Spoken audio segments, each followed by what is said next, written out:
Salve, camaradas! O tema do vídeo de hoje é ditadura, doutrina de segurança nacional e o mito da democracia racial.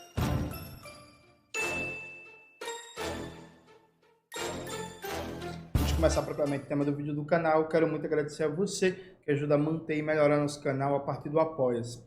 Seu apoio é fundamental para a gente continuar o nosso trabalho. Note, recentemente eu gravei um vídeo aqui no canal, debatendo o mito da democracia racial e o cacete que Clóvis Moura dá em Gilberto Freire. Pense num espancamento, pense numa lapada. Boa, bota aí Maxwell na tela aí, a capa do vídeo e tal. E aí eu me deparei com um artigo do Lucas Pedretti, acho que assim pronuncia, lá no The Intercept. Eu comecei a seguir o Lucas recentemente no Twitter. Ele faz postagens muito boas, debatendo documentos, resgatando documentos importantes, particularmente sobre a questão da ditadura empresarial militar e o movimento negro e a questão racial no Brasil. O Lucas escreveu uma matéria muito boa que retrata de maneira rápida e sintética um dos pontos fundamentais do período empresarial militar e da história recente do Brasil, que a gente precisa ter em conta na hora de compreender nossa formação econômico-social e a configuração da luta de classes no Brasil. Veja, todo mundo sabe que a ditadura durou 21 anos, perfeito? Perfeito. Tranquilo, né? A ditadura durou 21 anos. Nesses 21 anos de ditadura, um dos aspectos que não é tão falado fora dos espaços do movimento negro é que a ditadura abraçou como ideologia oficial o mito da democracia racial, a ideia de que não existia racismo no Brasil. A ditadura também considerava o movimento negro como importação ideológica dos Estados Unidos para quebrar a unidade brasileira, para quebrar a unidade nacional.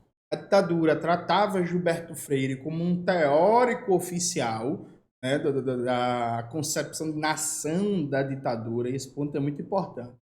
Gilberto Freire era tratado como uma espécie de teórico oficial da ditadura, e não só da brasileira, da salazarista também, né? Gilberto Freire tem uma incrível habilidade de se juntar com gente que não presta. E, esse ponto é muito importante, a ditadura negava em todos os fóruns internacionais, ONU, Unesco e afins, que existia racismo no Brasil. Não existia racismo no Brasil, isso era mentira e por aí vai. Então se constituiu, durante 21 anos, um regime político de caráter militar, que tinha como premissa a negação absoluta de toda e qualquer contradição racial no Brasil. Existia um problema racial no Brasil.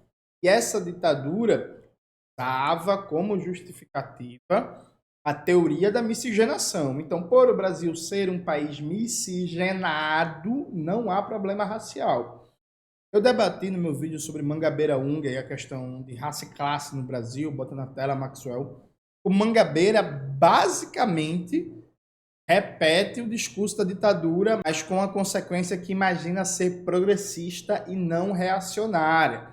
Tem muita gente no Brasil hoje que diz que quer combater o liberalismo dentro do movimento negro e que se coloca como guerreiros anti-identitários, que, na verdade, repete o discurso da ditadura, que o Brasil é um país miscigenado, então aqui não existe questão racial, ou não existe uma questão racial como elemento central, e que todo problema racial, toda leitura da contradição racial como elemento estruturante da formação social brasileira é nada mais nada menos que uma importação dos Estados Unidos.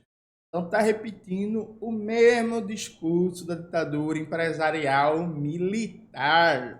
E vamos ver aqui, gente, alguns elementos muito importantes da matéria do Lucas. Quero parabenizar, inclusive, textinho muito bem escrito. E aí, isso aqui já é fantástico, né? Nos anos 70, Tony Tornado, os bailes sul e a luta antirracista entraram na mira não apenas dos militares, mas também de parte da esquerda. O primeiro parágrafo eu achei incrível, gente. O Festival Internacional da Canção ocupa espaço importante na cultura popular e música brasileira. A edição de 1970, no entanto, teve um público particular. Naquele ano, os militares também acompanharam de perto o evento e mostram relatórios produzidos pelo Exército. Quem estava na mira do regime, contudo, não era Chico Buarque ou Geraldo Vandré, era Tony Tornado. Para a ditadura, o cantor vinha atuando para disseminar uma infame calúnia a da existência de uma suposta discriminação racial no Brasil. Por isso, os militares se mobilizaram para impedir que ele fizesse o gesto simbólico do poder negro, representado pelo punho direito cerrado, braço estendido para o alto. Aí aqui o Lucas coloca o documento, né? Das melhores coisas, inclusive. Vocês podem depois dar uma conferida nos documentos e tal. Eu nunca falei com o Lucas no Twitter, né? Mas eu imagino, como ele é um pesquisador, dedica a socializar essas informações, está nas redes sociais sempre fazendo postagens sérias, qualificadas. Quem aí eventualmente foi estudante, quiser dicas, que arquivos procurar e tal, eu imagino que o Lucas possa responder, dar uma força. Então, quem quiser aprofundar nesse tema, de repente fazer tema de monografia, de projeto de mestrado e tal, tenta trocar ideia com ele aí para ver se rola. Longe de ser algo isolado, documentos que revelaram a perseguição a Tornado fazem parte de um universo mais amplo, composto por milhares de páginas produzidas pelas agências repressivas do regime. Muitos deles são identificados pelo título Racismo Negro no Brasil. É bom demais. E aí, ele vai detalhando e tal. Aí essa parte aqui é fundamental. Olha o que as forças repressivas diziam na época. Foi então que um delegado da Polícia Civil do Rio de Janeiro escreveu para o DOPS cobrando ações. É misto lembrar que em nosso país sempre houve harmonia entre os brasileiros, independente de raça e religião. A miscigenação do nosso povo, branco, preto, índio, segundo Gilberto Freire, em Casa Grande e Senzala, é um privilégio, afirmava o policial, colocando então algumas questões que julgava ele seriam fundamentais de serem investigadas pela polícia política. Vem aqui o documento. Aí aqui vem questionamentos de quem financiava a música Soul, né? Meio que na ideia de que o Brasil não tem racismo, aqui não existe isso. Se está aparecendo isso, tem forças externas, estrangeiras promovendo essa baderna, financiando isso e coisas do tipo, né? A base ideológica da ditadura era a doutrina de segurança nacional. Ela tinha como um de seus núcleos fundamentais o mito da democracia racial, ou seja, a ideia de que o Brasil seria um país sem racismo. Isso fica evidente no documento em que o policial defende o privilégio da miscigenação e da harmonia entre os brasileiros. Na lógica da ditadura, se somos um país sem racismo, então o surgimento de mobilizações antirracistas ou de forma de celebração da identidade negra significava que estaria em curso a criação ou a importação de um problema racial. Ao tematizar a questão racial, o movimento negro seria o verdadeiro responsável por trazer o racismo para o Brasil. Bom demais. Por isso a ditadura inventou o termo racismo negro no Brasil. E, por fim, esse trecho aqui, é claro que, na concepção da ditadura, tudo isso só poderia ser fruto de manipulação externa. Em um dos documentos sobre Tony Tornado, os agentes do regime deixavam claro quem poderia estar por trás dessa conspiração.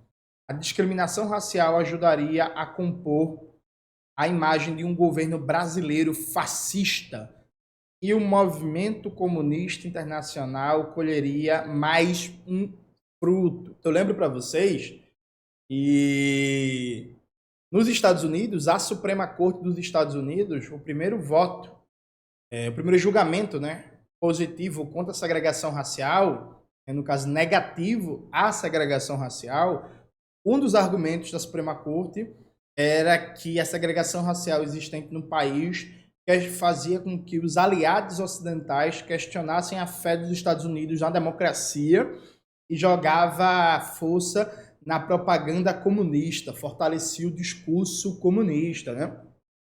Então, veja, a ditadura sempre pensando numa lógica de que, só que no caso dos Estados Unidos, realmente, para além das lutas, né, gente? Teve muita luta, organização, protesto, marcha, passeata. Mas eles estavam preocupados como a crítica comunista, o movimento comunista, a União Soviética denunciava, né, a questão racial, nos Estados Unidos, a segregação e tal. No Brasil, a ditadura usava uma lógica parecida. Só que aqui a ideia era, eles estavam querendo criar, importar um problema racial que o Brasil não tinha, porque era uma democracia racial para fortalecer o movimento comunista.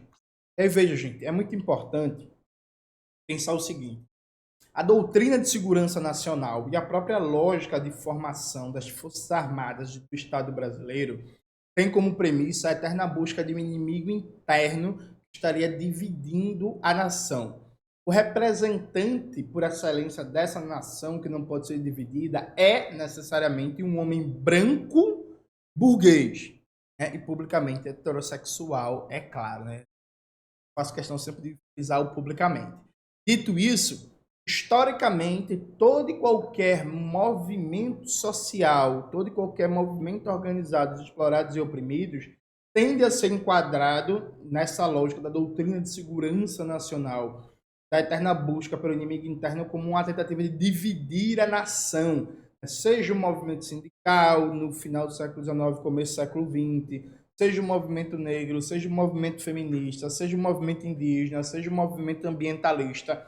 Há uma constante na história brasileira das classes dominantes, dos representantes da alta burocracia do Estado burguês, fazer um discurso de que toda e qualquer luta que reivindica mudança nas condições particulares de opressão de um grupo social, não importa o tamanho desse grupo social, é uma tentativa de agentes externos ou até agentes internos, mas inimigos da nacionalidade brasileira, de dividir o país. Nesse sentido, veja, eu acho que precisa sim ser estudado e denunciado o papel de ONGs e fundações estrangeiras no movimento negro. Eu acho que tem que se dar um duríssimo combate ao liberalismo dentro do movimento negro, combater o que eu gosto de chamar de antirracismo de mercado. Agora é preciso ter cuidado para fazer esse debate, esse enfrentamento e não cair numa linha reacionária que se pensa, que parece muito com a lógica da ditadura empresarial militar que vigorou no Brasil por mais de 21 anos. Milhares de pessoas na televisão, na escola, na universidade, nas propagandas e por aí vai, foram formados e formadas a partir dessa lógica. Preciso muito cuidado na hora de fazer a crítica ao liberalismo no movimento negro, fazer uma crítica séria, qualificada, teoricamente consistente, porque o que mais tem hoje é gente que diz que vai criticar o identitarismo, mas na verdade não está criticando o liberalismo dentro do movimento negro. Até porque, inclusive, tem uma coisa engraçada, né? A pessoa diz que é contra o identitarismo, mas é petista, é do PT, é do PDT, é do PCdoB e por aí vai, e convive muito bem com as políticas liberais do seu partido, né? Ou alguém vai olhar para mim e vai dizer, por exemplo, que o Ministério da Economia é tocado pelo Fernando Haddad, que é apoiado pelo PT, pelo PCdoB e pelo PDT, não é liberal. Toca uma política econômica liberal. Então, assim, qual é a questão de vocês? Só tem um problema visceral que toca no fígado com o liberalismo quando ele aparece no movimento negro? O liberalismo na economia, o liberalismo na política industrial, o liberalismo na política externa, o liberalismo na política de produção de ciência e tecnologia, o liberalismo na política agrária, o liberalismo na política de comunicação. Nada disso incomoda vocês? Só incomoda o movimento negro? Eu acho que a gente tem que ser contra todo e qualquer liberalismo, porque representa os interesses históricos da burguesia e, no caso de um país de capitalismo dependente como o Brasil, interesses históricos do imperialismo, tá ligado? Mas veja, eu sou coerente, viu, gente? Eu sou contra o liberalismo no movimento negro, eu critico, debato, mas eu não passo pano para Haddad, eu não passo pano para Simone Tebet, sabe? Eu não passo pano para a política que está sendo tocada no MEC, e o Jorge Paulo Lema está com as quatro patas lá no Ministério da Educação. Eu não passo pano para a política que está sendo tocada nas relações exteriores por Mauro Vieira. Eu não defendo privatização de presídio, com apoio do BNDES, do governo federal, dizendo que não é privatização, é só PPP. Eu vou para cima de todo o liberalismo, né? Então, eu acho que esse, inclusive, é um dos bons caminhos para você não ser racista dizendo que está combatendo o identitarismo.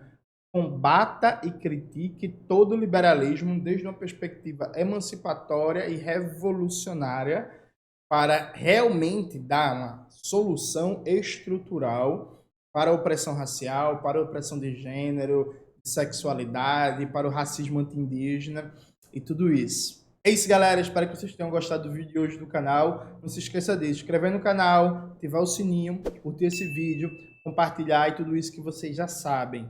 Um beijo e até a próxima.